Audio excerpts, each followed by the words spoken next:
Hello friends, welcome back to my channel. কেমন আছেন সবাই? আশা করি সবাই অনেক ভালো আছেন। তো বন্ধুরা, আপনাদের জন্য নতুন একটা গল্প নিয়ে চলে আসলাম। তো মুনতাহিনা পরী, নাফিসা মুনতাহিনা পরী সিধু শুদ্ধি গল্প লেখিকার নতুন একটি গল্প। তো আশা করি গল্পটি ভালো লাগবে, আর গল্পটি ভালো লাগলে অবশ্যই লাইক কমেন্ট শেয়ার করবেন। গল্পটি খুব তাড়াতাড়ি শেষ করে দেওয়া হবে, ছোট একটি গল্প, তো অবশ্যই মনোযোগ সহকারে সবাই পড়বেন, আশা করি ভালো লাগবে। আর কালকে থেকে অচেনা অতিথি সিজন 2 চলে আসতেছে আপনাদের জন্য। তো আশা করি সেই গল্পটা তো আপনাদের অনেক পছন্দের একটি গল্প, আমি জানি। তো নিয়মিতই আমাদের এই চ্যানেলে দেওয়া হবে, তো আমাদের সাথেই থাকুন, গল্পটি উপভোগ করুন। আশা করি গল্পটি আপনাদের অনেক অনেক ভালো লাগবে। তো বন্ধুরা, মোবাইলের সাউন্ডটি কমিয়ে নিয়ে গল্পটা পড়তেই থাকুন। ধন্যবাদ সবাইকে। আজকে আমাদের আলোচনার বিষয় সাউন্ডিং। দুর্গম নিষিদ্ধ এলাকায় যে জরিপ করা হয় তাকে কি বলে? তাকে আলোকচিত্র জরিপ বলা হয়। প্লেন টেবিল জরিপের আধুনিকতম পদ্ধতি। প্লেন টেবিল জরিপের আধুনিকতম পদ্ধতি হল ভূ আলোকচিত্র জরিপ।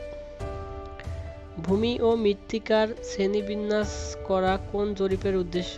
বিমান আলোকচিত্র জরিপের উদ্দেশ্য। গভীর সমুদ্রগামী কোনো স্টিমারকে দেখা যায় দৃশ্যমান দিগন্ত দূরত্ব পর্যন্ত। কোন জ্যামিতিক নীতির উপর ভিত্তি করে পেন্টাগ্রাফ নির্মিত? সামান্তরিক নীতির উপর ভিত্তি করে পেন্টাগ্রাফ নির্মিত। পাহাড়িয়া এলাকায় স্বল্প সময়ে কোন জরিপ সহজে করা যায়? প্লেন টেবিল জরিপ সহজেই করা যায়। বর্তমানে কোনটির সাপেক্ষে বাংলাদেশের জিটিএস স্থাপন করা হয়েছে? কক্সবাজার গড় সমুদ্র সমতলকে 0 ধরে জিটিএস স্থাপন করা হয়েছে। অস্থায়ী সমন্বয়ের ধাপ কয়টি? অস্থায়ী সমন্বয়ের ধাপ 5টি। লেভেল যন্ত্রের মৌলিক রেখা কয়টি? লেভেল যন্ত্রের মৌলিক রেখা 4টি। থিওলাইডের উলম্ব বৃত্ত যদি দর্শকের ডানে অবস্থান করে তবে সেটা হবে ডানমুখী। তো বন্ধুরা, আশা করি গল্পটি আপনাদের অনেক অনেক ভালো লাগবে। তো আপনাদের পছন্দের একটি গল্প, তো নিয়মিতই গল্পটি আমাদের এই চ্যানেলে পাবেন।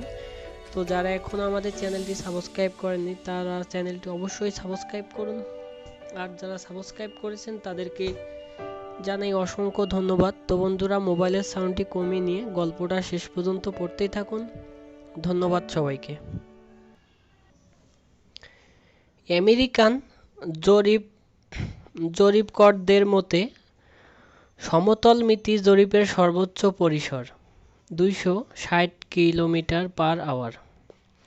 ভিত্তিরেখা দুই প্রান্তের স্টেশনগুলোর নাম হলো প্রধান স্টেশন। শিকল জরিপের ভুলভ্রান্তি যদি ধনাত্মক হয় তবে সংশোধনী হবে ঋণাত্মক। খুব ভালো ফল পেতে রেলপথে কোন পদ্ধতিতে বাঁক বসাতে হয়? এক থিওলাইট পদ্ধতিতে বাঁক বসাতে হয়। টেকোমেট্রিক পদ্ধতিতে বাঁক সংস্থাপনের কলিমেশন রেখা আনত স্টাফ খাড়া অবস্থানের সূত্রটি হল D/D সমান F/IS cos square alpha plus F plus C cos square cos alpha. কোন পদ্ধতিতে বাঁক বসালে বাঁকটি সহজেই এবং সঠিকভাবে স্থাপন করা যায় কিন্তু ব্যয়বহুল? এক থিওলাইট। দুই থিওলাইট। কোন পদ্ধতিতে চেইন বা টেপ দিয়ে না মেপে খুব সহজেই বাঁক সংস্থাপন করা যায়? দুই থিওলাইট পদ্ধতিতে। সুপার এলিভেশনের মান এর গেজ সাপেক্ষে কতর মধ্যে সীমাবদ্ধ থাকে? 12/1 সীমাবদ্ধ থাকে। আদর্শ ক্লান্তি বাঁকের সমীকরণ ফাই সমান L²/2RL। ঘিয়ের ডানাবর্তে অগ্রসরমান হলে প্রতিটি স্টেশন মাপা হয় বহিস্থ কোণ। স্বয়ং পঠনশীল স্টাফে পাঠ পড়েন যন্ত্র পরিচালনাকারী। বৃত্তাকার বাঁকের মধ্যে অর্ডিনেটর নাম ভার্সন সাইন্স। বাঁকের দুটি স্পর্শক বিন্দুর সংযোগকারী রেখার নাম দীর্ঘজ্যা। তো বন্ধুরা, আশা করি গল্পটি আপনাদের অনেক ভালো লাগছে। তো গল্পটি ভালো লাগলে অবশ্যই গল্পটি শেষ করার পর কমেন্ট বক্সে জানাবেন গল্পটি কেমন লাগলো। আর যারা এখনও আমাদের চ্যানেলটি সাবস্ক্রাইব করেননি তারা অবশ্যই চ্যানেলটি সাবস্ক্রাইব করে দিন। আমরা নিয়মিতই আপনাদের গল্প দেওয়ার চেষ্টা করব। তো আমাদের সাথেই থাকুন, গল্পগুলো উপভোগ করুন। আশা করি গল্পগুলো আপনাদের অনেক অনেক ভালো লাগবে। তো বন্ধুরা, মোবাইলের সাউন্ডটি কমিয়ে নিয়ে গল্পটি পড়তেই থাকুন। জরিপ বলতে কি বোঝায়? যে প্রক্রিয়া বা কলাকৌশলের কতকগুলো সুনির্দিষ্ট বিন্দু, রেখা বা বস্তুর আপেক্ষিকতায় প্রত্যক্ষ বা পরোক্ষ পরিমাপ গ্রহণের মাধ্যমে ভূপৃষ্ঠের বিভিন্ন বিন্দু, রেখা বা বস্তুর অবস্থান দেখিয়ে নকশা তৈরি করা হয়। এই প্রক্রিয়া বা কলাকৌশলকে জরিপ বিজ্ঞান বলা হয়। জরিপ কর কি কি কাজ করে? জরিপ কর প্রধানত নিম্নোক্ত তিন ধরনের কাজ করে থাকে। এক হলো সরজমিনের কাজ, দুই হলো দাপ্তরিক কাজ, তিন হলো যন্ত্রপাতির তত্ত্বাবধান ও সমন্বয় ইত্যাদি। মানচিত্র ও নকশার মধ্যে পার্থক্য কি? মানচিত্র ও নকশার মধ্যে পার্থক্য হলো ছোট স্কেলে অঙ্কিত বৃহত্তর এলাকায় ভূমি দৃশ্য মানচিত্র নামে এবং বড় স্কেলে অঙ্কিত ছোট এলাকায় ভূমি দৃশ্য নকশা নামে পরিচিত। মানচিত্রে কোনো স্থান, অবস্থান, প্রকৃতির অবস্থান এবং নকশা কোনো স্থানের অবস্থান, প্রকৃতি, স্থাপন দেখানো হয়।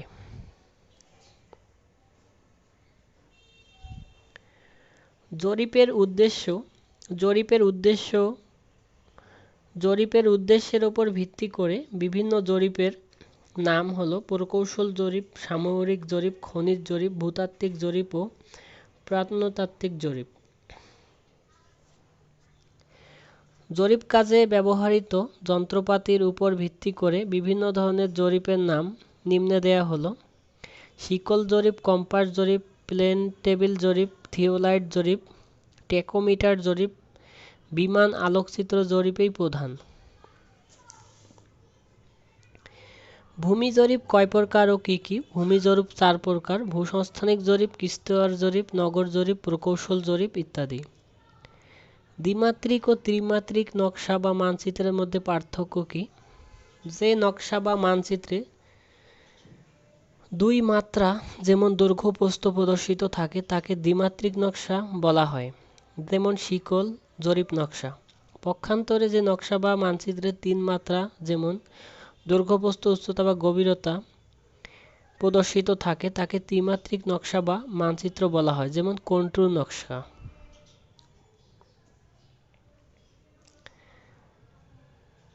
জরিপের নীতিগুলো নিচে দেওয়া হলো: সর্বদা জরিপ কাজ সমস্ত হতে অংশের দিকে করতে হবে। জরিপের উদ্দেশ্যের সাথে সংগতি রেখে সর্বোত্তম জরিপ পদ্ধতি নির্বাচন করতে হবে। জরিপের সকল ক্ষেত্রেই পর্যাপ্ত নিরীক্ষা ব্যবস্থা রাখতে হবে। সর্বদা সরজমিনে প্রাপ্ত তথ্যাদি নিখুঁতভাবে সতর্কতার সাথে লিপিবদ্ধ করতে হবে। কয়েকটি আধুনিক সার্ভেইং যন্ত্রপাতির নাম।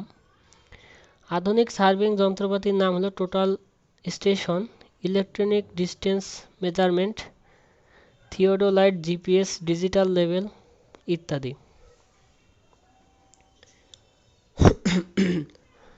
তো বন্ধুরা, আশা করি গল্পটি আপনাদের অনেক অনেক ভালো লাগছে। তো গল্পটা ভালো লাগলে অবশ্যই লাইক, কমেন্ট, শেয়ার করবেন। আর যারা এখনও আমাদের চ্যানেলটি সাবস্ক্রাইব করেন নাই তারা অবশ্যই চ্যানেলটি সাবস্ক্রাইব করবেন। মোবাইলের সাউন্ডটি কমিয়ে নিয়ে গল্পটা পড়তেই থাকুন, আর গল্পটি পড়ার পর অবশ্যই লাইক করতে ভুলবেন না। আজকে আমাদের আলোচনার বিষয় শিকল জরিপের মূলনীতি। শিকল জরিপের প্রধান মূলনীতি কি? ত্রিভুজায়নের ভিত্তিতে জরিপ করাই শিকল জরিপের প্রধান মূলনীতি। শিকল রেখা কি? শিকল জরিপকালে যখন যে রেখা পরিমাপ নেওয়া হয় তাকে শিকল রেখা বলা হয়। ভিত্তিরেখা কাকে বলে? শিকল জরিপকালে সর্বোচ্চ বড় প্রধান জরিপ রেখাকে ভিত্তিরেখা বলা হয়। সুষম ত্রিভুজ কি? সুষম ত্রিভুজ হলো যে ত্রিভুজের কোনো কোণই 120 ডিগ্রির বেশি নয়, কোনো কোণই 30 ডিগ্রির কম নয়, এইরূপ ত্রিভুজকে সুষম ত্রিভুজ বলে। তবে সমবাহু ত্রিভুজই উত্তম সুষম ত্রিভুজ।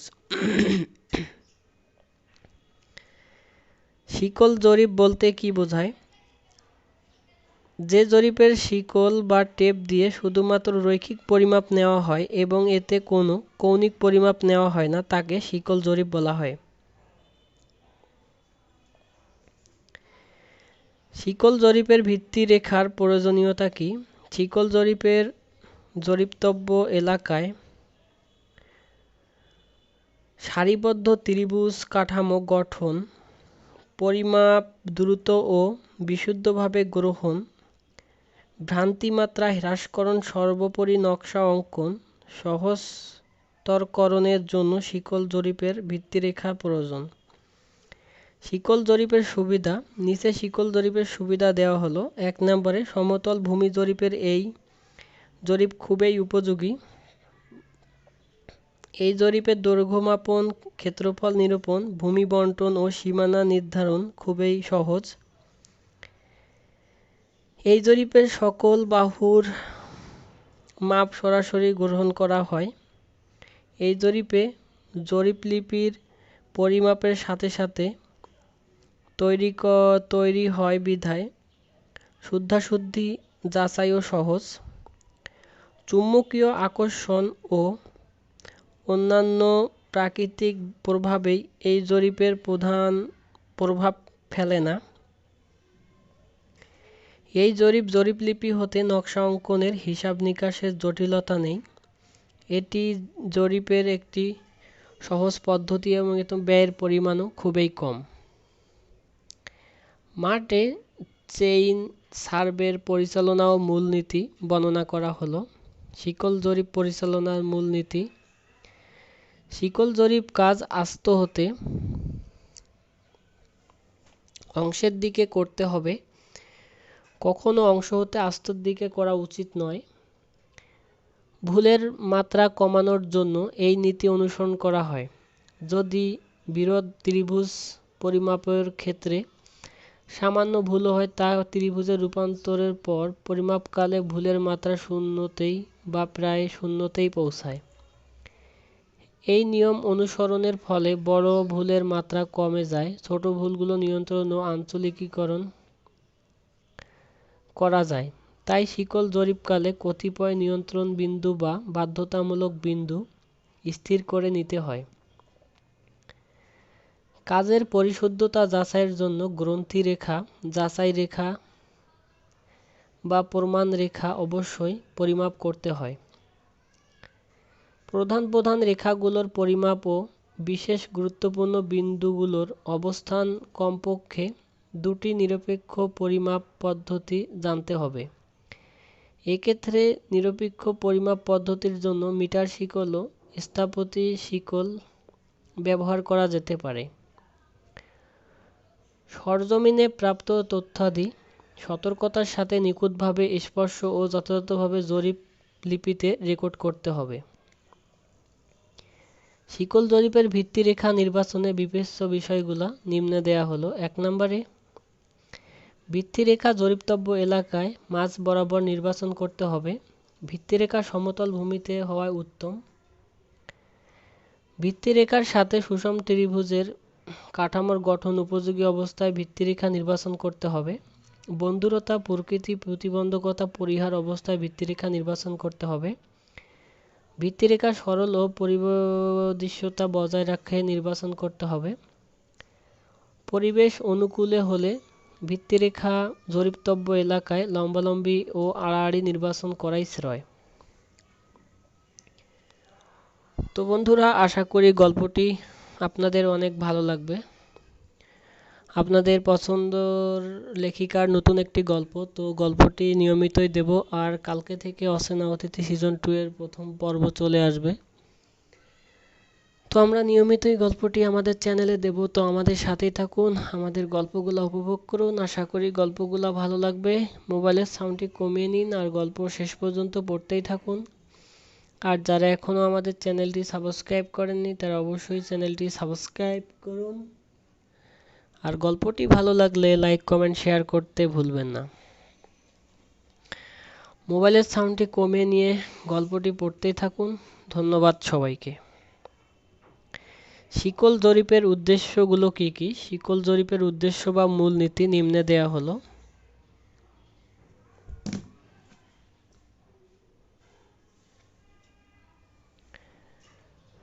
কোনো এলাকার সীমানা নির্ধারণের জন্য তথ্যাদি সংগ্রহকরণের উদ্দেশ্য। কোনো কোনো এলাকায় ক্ষেত্রফল নির্ণয়ের উদ্দেশ্য। কোনো কোনো এলাকায় নকশা তৈরির উদ্দেশ্য। পূর্ব জরিপের নির্ধারিত সীমানা পুনঃস্থাপনের উদ্দেশ্য। ভূমি বণ্টনের উদ্দেশ্য। শিকল জরিপের প্রধান মূলনীতি ত্রিভুজায়ন। এছাড়াও কার্য পরিচালনায় নিচের নীতিগুলো অনুসরণ করা হয়। জরিপ কাজ আস্তে হতে অংশের দিকে করতে হয়। কাজে বিশুদ্ধতা যাচাই রেখা বা নিরক্ষরেখার পরিমাপ নিতে হয় এবং দুটি স্বতন্ত্র পরিমাপের প্রধান প্রধান রেখা পরিমাপ নিতে হয় এবং সরজমিনে নিখুঁতভাবে পরিমাপের রেকর্ড জরিপ লিপিতে লিখতে হয়। স্টেশন চিহ্নিতকরণে ব্যবহার যন্ত্রপাতি। Ranging rod, ranging pole, offset rod, lath, whites, তীর, কাঠের ছোট খুঁটি ইত্যাদি।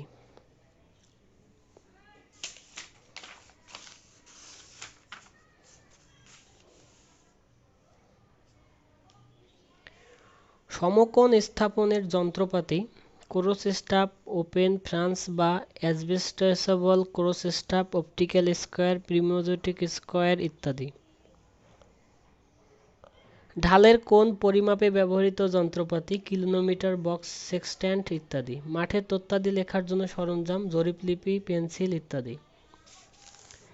অন্যান্য সরঞ্জাম হলো কলন, চাকু, রক, রশি, কুঠাল, তারকাঁটা, কাঠের হাতুড়ি, ধাতব হাতুড়ি, জরিপ কাজের চাহিদা অনুসারে ইত্যাদি।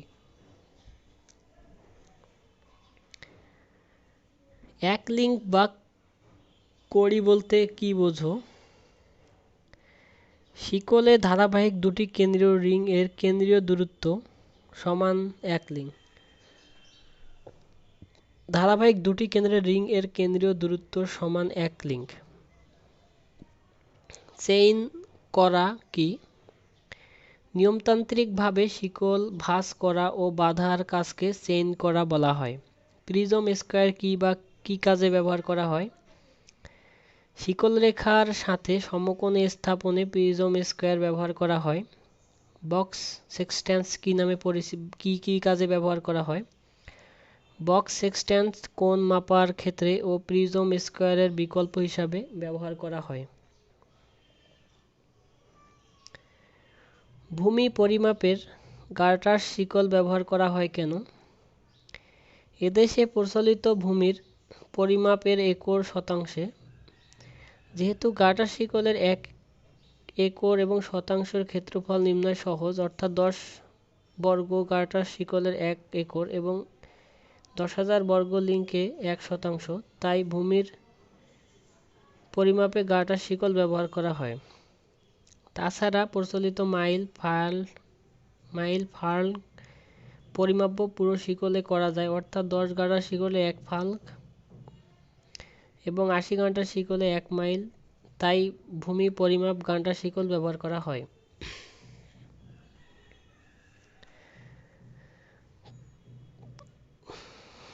গাঁটার শিকল ও প্রকৌশল শিকলের এক লিঙ্কের দৈর্ঘ্য। গাঁটার শিকলের এক লিঙ্কের দৈর্ঘ্য 0.66 ফুট বা 7.92 ইঞ্চি এবং প্রকৌশল শিকলের এক লিঙ্কের দৈর্ঘ্য 1 ফুট বা 12 ইঞ্চি। Optical square. অপটিক্যাল স্কয়ারের আয়নাদ্বয় পরস্পরের সাথে ৪৫ ডিগ্রি কোণে বসানো হয় কেন? প্রথম আপাতিত রশ্মি ও শেষ প্রতিফলিত রশ্মি পরস্পরকে লম্বভাবে ছেদ করার জন্য অপটিক্যাল স্কয়ার আয়নাদ্বয় পরস্পরকে ৪৫ ডিগ্রি কোণে বসানো হয়। অপটিক্যাল স্কয়ার কী কাজে ব্যবহার করা হয়? অপটিক্যাল স্কয়ার নির্দিষ্ট কোনো বিন্দু হতে শিকল রেখার উপর লম্ব পদমূল চিহ্নিতকরণে এবং শিকল রেখার কোনো বিন্দুতে লম্ব স্থাপনে অপটিক্যাল স্কয়ার ব্যবহার করা হয়।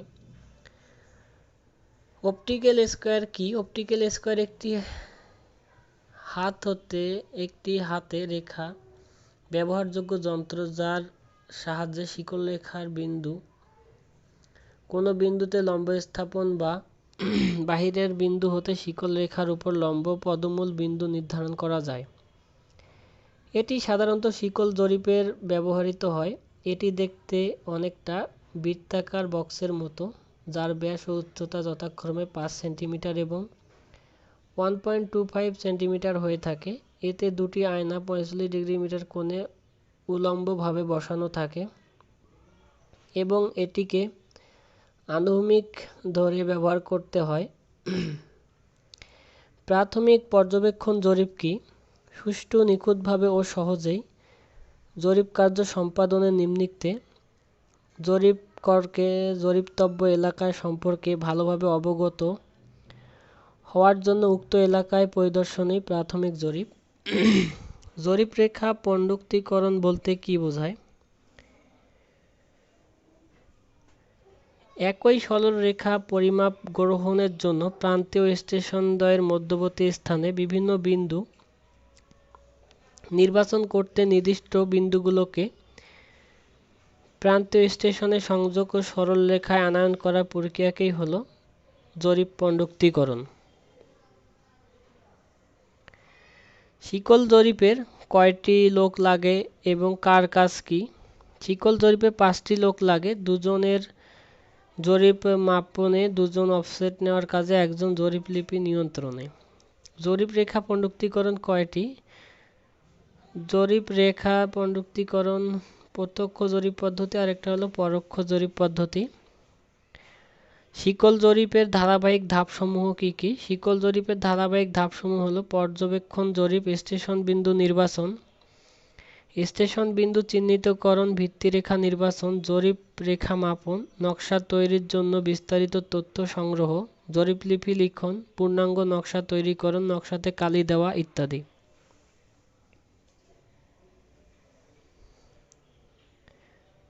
স্টেশন বিন্দু নির্বাচনে কি কি বিষয় বিবেচনা করতে হয়?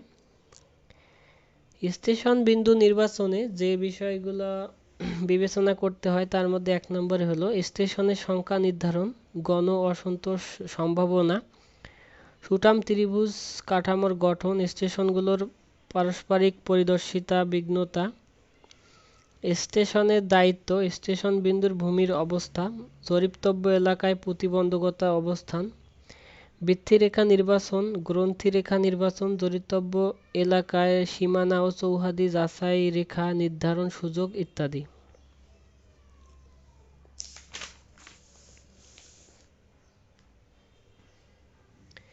সার্ভেইং এর ক্ষেত্রে এটা কখন এবং কেন প্রয়োজন?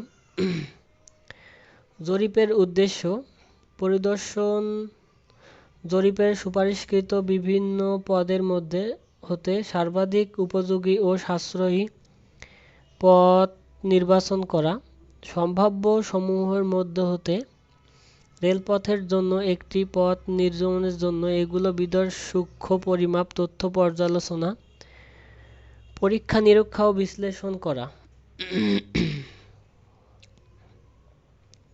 শিকল জরিপের ত্রিভুজের বৈশিষ্ট্যগুলো কি কি? শিকল জরিপের ত্রিভুজের দুটি বৈশিষ্ট্য রয়েছে। একটি হলো যেহেতু ত্রিভুজের ৩টি বাহুর মাপই ভ্রান্তির সম্ভাবনা থাকে, সেজন্য ত্রিভুজের প্রত্যেক কোণের মাপ ৬০ ডিগ্রি, অর্থাৎ ত্রিভুজটি সমবাহু হলে ভালো হয়। কোনো অবস্থাতেই ত্রিভুজের কোনো কোণেই 30 ডিগ্রি এর কম এবং 120 ডিগ্রির বেশি যেন না হয়। তো এখন আমরা পড়ব অফসেট। অফসেট কি? শিকল রেখা হতে কোনো বস্তুর দূরত্বকে অফসেট বলা হয়। শিকল রেখা হতে কোনো বস্তুর দূরত্বকে অফসেট বলা হয়। বাম অফসেট ও ডান অফসেট বলতে কি বোঝায়? শিকল রেখা হতে বামে কোনো বস্তুর দূরত্বকে বাম অফসেট এবং ডানের কোনো বস্তুর দূরত্বকে বাম অফসেট বলা হয়। শর্ট অফসেট ও লং অফসেট কি? সাধারণত 15 মিটারের চেয়ে কম দৈর্ঘ্যের অফসেট শর্ট অফসেট নামে এবং 15 মিটারের চেয়ে বেশি অফসেট লং অফসেট নামে পরিচিত। অফসেট কয় প্রকার ও কি কি? অফসেট দুই প্রকার, লম্বিক অফসেট আর একটা হলো তির্যক অফসেট।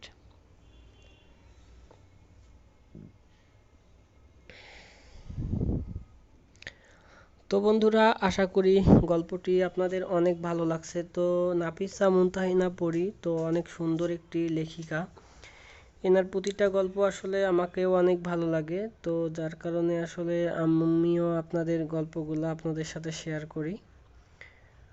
তো গল্পটি ভালো লাগলে অবশ্যই গল্পটি শেষ পর্যন্ত পড়বেন। আর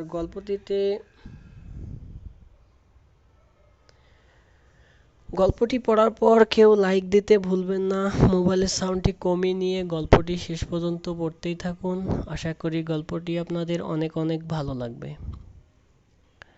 তো আমরা নিয়মিতই আমাদের এই চ্যানেলে গল্পটি দেব, তো গল্পটি পড়তেই থাকুন।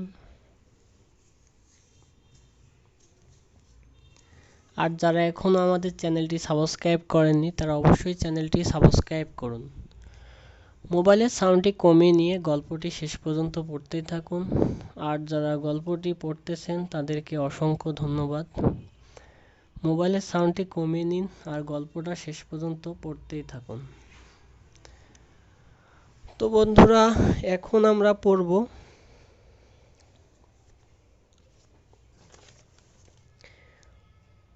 জরিপ লিপিতে লিখন প্রক্রিয়া। তো জরিপ লিপিতে লিখন প্রক্রিয়া হলো শিকল জরিপ। জরিপ লিপি কি?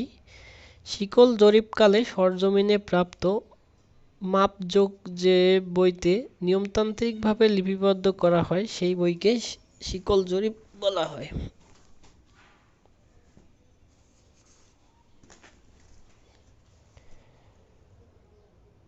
জরিপ লিপিতে নিচের দিক হতে উপরের দিকে লেখা হয় কেন?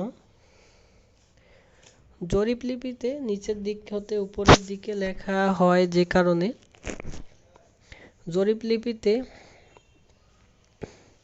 নিচের দিক হতে উপরের দিকে লিখলে পরিমাপের অগ্রসরের সাথে অগ্রগামুখী হয়ে লেখা অনেক সহজ এবং ভুল হওয়ার সম্ভাবনা কম থাকে। জরিপলিপি মাঠে লিখে শেষ করতে হয় কেন? জরিপলিপি মাঠে লিখে শেষ করলে কোনো তথ্য বাদ পড়ার সম্ভাবনা থাকে না এবং প্রয়োজনে যে কোনো পরিমাপে যাচাই করে নেওয়া যায়। তাই জরিপলিপি মাঠেই লিখে শেষ করতে হয়। জরিপলিপি লিখন কয় প্রকার ও কি কি? জরিপলিপি লিখন দুই প্রকার, এক রেখা জরিপলিপি লিখন আর একটা দোলেখা জরিপলিপি লিখন। এক রেখা জরিপলিপি লিখন ও দোরেখা জরিপলিপি লিখনের মধ্যে পার্থক্য: পৃষ্ঠার ঠিক মাঝ বরাবর হালকা লাল কালিতে টানা একটি রেখা থাকে।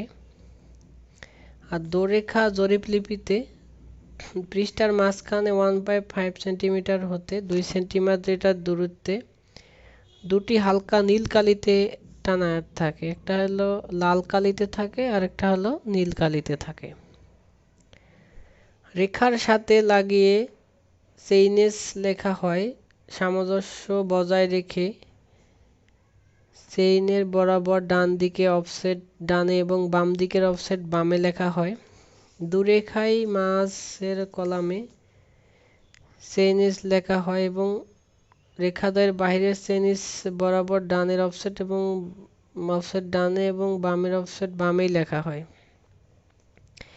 এক রেখা জরিপলিপি বড় স্কেলের নকশা ও জরিপের বিস্তারিত মাঠ তথ্যাদি রেকর্ডকরণে ব্যবহৃত হয়। দোরেখা জরিপলিপি সাধারণত কাজে জরিপের তথ্যাদি রেকর্ডকরণে ব্যবহৃত হয়। এক রেখা জরিপলিপি এতে আলামত আঁকার সময় রেখা ছেদ করে অতিক্রম করা যায়, আর দোরেখা জরিপলিপিতে এতে আলামত আঁকার সময় ডানের রেখা ডান এবং বামের রেখা বাম পর্যন্ত স্পর্শ করতে পারে, অর্থাৎ কোনো আলামতই দুই রেখার মাঝে কলামে থাকে না। তো বন্ধুরা, আশা করি গল্পটি ভালো লাগবে। শেষ পর্যন্ত পড়ছেন যারা, তাদেরকে অসংখ্য ধন্যবাদ।